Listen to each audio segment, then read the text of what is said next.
اليوم نظمت وزارة الاقتصاد والمالية بشراكة مع البنك الدولي والبنك الافريقي للتنمية والوكالة الفرنسية للتنمية والاتحاد الاوروبي ورشة لتقديم نتائج تقييم لهم تدبير المالية العمومية بالمغرب. وهذا التقييم المغرب انخرط فيه بشكل طوعي لثلاثة مرات. دونك هذا التقييم هو اللي يعتمد من طرف المؤسسات المالية الدولية لتقييم المالية العمومية بمجموعة من الدول، والمغرب انخرط فيه بشكل طوعي ثلاثة مرات 2016 2009 و2016 و2023. وهذا التقييم كيبين اليوم بأن تدبير المالية العمومية بالمغرب تطور بشكل كبير، وبين على الصلابة ديال تدبير المالية العمومية وعلى الشفافية ديالو وعلى تطور الأداء ديالو وعلى القدرة ديالو على وضع التوقعات بشكل مضبوط. بطبيعة الحال كاينين مجموعة من النقاط الإيجابية على مستوى هذا التقييم، وكاينين بعض النقاط اللي المغرب بطبيعه الحال غادي يشتغل عليها وغادي يطورها في اطار الاصلاحات القادمه لتدبير الماليه العموميه. التقرير كشف على مجموعه من الاشياء الايجابيه على مستوى تدبير الماليه العموميه بالمغرب. دونك كاين تطور كبير على مستوى ضبط التوقعات، كاين تطور كبير على مستوى تنزيل التدبير القائم على النتائج، كاين تطور كبير على مستوى تدبير منظومه الصفقات. وفي المقابل كاين هناك بعض النقاط اللي شار لها التقرير واللي المغرب خصو يطورها، يعني خاصه فيما يتعلق بنشر القوانين التصفيه والتسريع ديال النشر ديالها، وهذا الشيء غادي يعمل عليه المغرب بطبيعه الحال في اطار اصلاح القانون التنظيمي لقانون الماليه. Le rappel et qui seront des faits saillants que nous pourrons discuter à la fin de la session. La première, c'est qu'on a élaboré cette troisième évaluation des finances publiques pour 2024. Et c'est une évaluation qui a été agile. Et l'agilité a été permise, bien sûr, à travers le développement d'une plateforme électronique qui a permis la collection des données pour mener cette évaluation.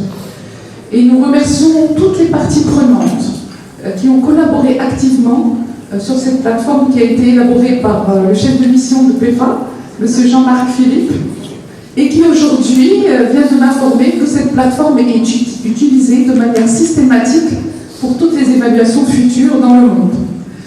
Et il a aussi souligné que le Maroc reste l'un des pays rares qui a utilisé de façon optimale la plateforme, puisqu'il y a eu plus de 3000 échanges sur cette plateforme pour faire réussir cet exercice. Donc nous vous remercions tous et toutes pour votre collaboration.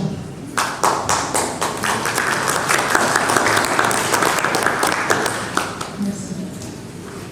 Et donc, quelques faits saillants que je souhaiterais partager avec vous, mais ce sera bien présenté par Jean-Marc tout de suite, c'est qu'il y a 9 indicateurs qui ont connu une nette amélioration, tels que la documentation budgétaire, les transferts aux administrations internationales, l'utilisation des informations de performance, les prévisions macroéconomiques, la budgétisation à moyen terme et les marchés publics.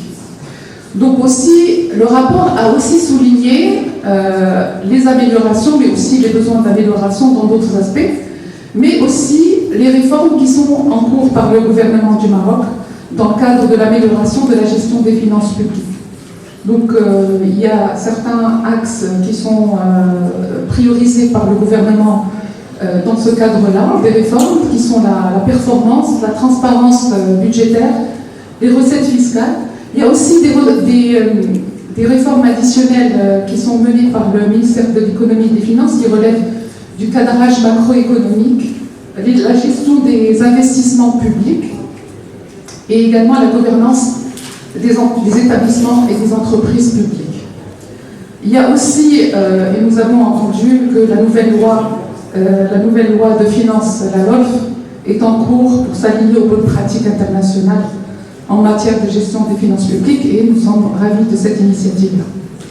Également sera présenté au rapport classique PEFA une annexe qu'on appelle le PEFA jaune. C'est le premier exercice qui a été effectué pour le Maroc et qui est vraiment une très bonne initiative pour permettre la prise en compte de l'égalité homme-femme dans la gestion des finances publiques. Et donc, nous sommes ravis d'avoir ce premier rapport qui va permettre, bien sûr, d'améliorer tous ces aspects de budgétisation genre dans la GFP. Donc, mais quand même, ce rapport genre, il présente et marque des avancées dans l'intégration genre en termes de loi et obligations des publications des rapports publics sensibles au genre. L'élément genre est inclus dans les projets de performance et il y a un rapport annuel de performance qui inclut tous les aspects genre également. Donc, sur les 9 indicateurs du rapport genre, il y a 7 qui ont obtenu une note moyenne et supérieure à la moyenne C. Et note supérieure, donc ce qui illustre vraiment les progrès dans la budgétisation sensible au genre. Donc sans plus tarder, je laisse la parole à Jean-Marc pour prendre... Merci beaucoup. Moi aussi, je suis très heureux de pouvoir faire cette présentation de restitution des résultats de l'évaluation PEFA Maroc 2024. Et je vous remercie très chaleureusement de votre participation à cet atelier de restitution.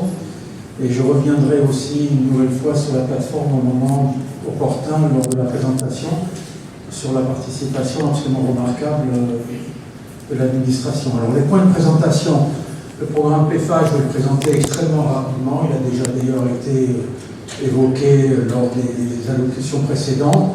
On n'a pas amélioré la performance par le haut. La performance en fait a été améliorée par le bas. Ce qui est très logique, hein, c'est-à-dire que quand on est très bon, quand on fait partie des têtes de liste, par exemple dans la classe, c'est difficile de s'améliorer, tandis que quand on est dernier, évidemment, c'est plus facile de remonter. Alors, les indicateurs faibles, en 2016, on en avait 7, et ils sont passés seulement à 2 en 2024. Donc ça, c'est assez remarquable, parce qu'effectivement, la principale faiblesse de la gestion des finances publiques, c'est plutôt les indicateurs, les notations D et des étoiles. Et le pire, c'est la notation des étoiles. Parce que la notation des étoiles veut dire que vous n'avez pas été capable de fournir l'information qu'on vous demande. Donc si par exemple on demande des états financiers et que les états financiers ne sont pas disponibles, ça veut dire que les états financiers n'ont pas été transmis, c'est beaucoup plus grave que de transmettre des états financiers, par exemple, au-delà du délai qui est demandé par le cadre. Donc le D étoile, c'est vraiment la notation la plus mauvaise. On n'a pratiquement pas de D étoile au niveau de l'évaluation, grâce justement à la collaboration remarquable de l'administration, mais aussi à sa bonne performance. Donc on a une amélioration au niveau des notes qui étaient basses. C'est encore plus net au niveau des composantes. Alors au niveau des composantes, on a même une amélioration pour un certain nombre de composantes où on a une amélioration du score.